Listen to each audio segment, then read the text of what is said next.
Hello? Hello? Hi, is this John Smith? That's the sound of you guys getting sued.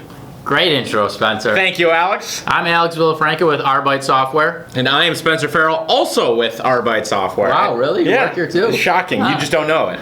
Well, Welcome back to the second episode of Debt Collection 101, the premier source for information on debt collection. yes, on Arbeit U. The best show on Thursdays, noon, East Coast Standard Time. All right, so what we're going to talk There goes about the ball. today Good is catch. the 3-second pause and how it relates to getting TCPA lawsuits. More importantly, though, how to stop spending money Right. on TCPA lawsuits. So wouldn't it be great if you could just Imagine a not, world.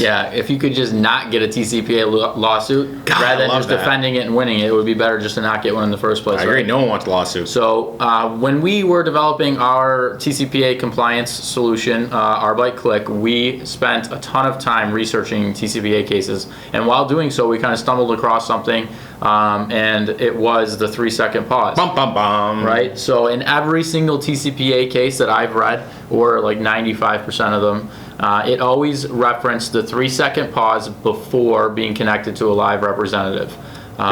You have what, RoboCallRights.com? Yes. RoboCallRights.com. This is the most interesting website in the Yeah. world. It is a questionnaire for people who may have think they've gotten call from a robo-dialer and attorneys kind of screening Right. or applicants and what they look for.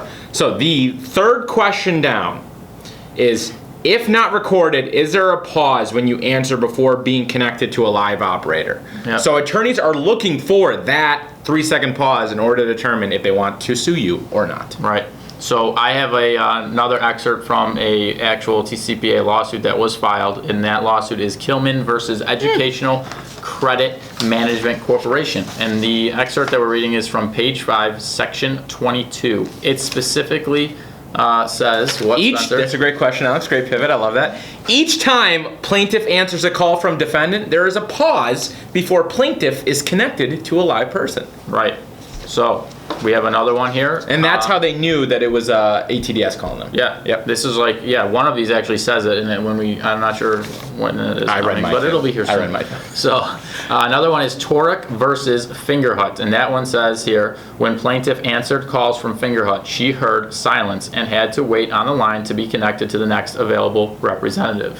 I think you have another one actually. Nope. Oh no, I have that one.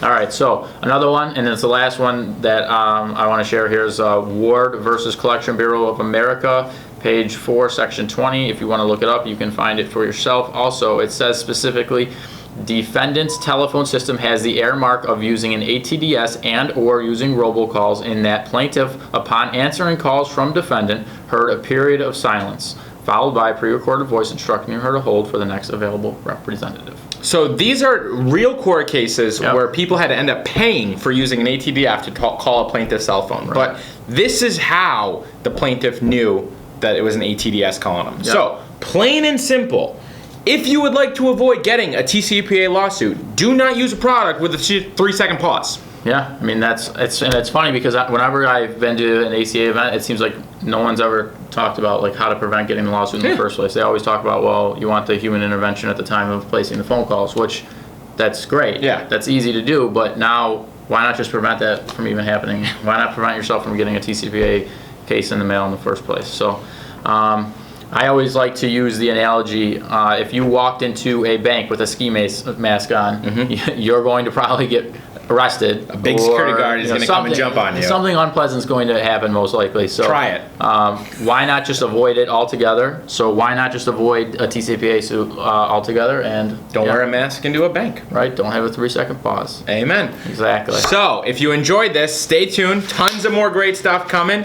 Same time, same place, noon, East Coast Standard Time on Thursdays. So if you want also more tips for how to avoid a TCPA lawsuit, check out our blog below. It's written by one of our interns. Yep, 5 tips on how to avoid a TCPA lawsuit. There is a few more, not as big as this one, but there are more. So Can't wait to see you next week. thanks. Subscribe.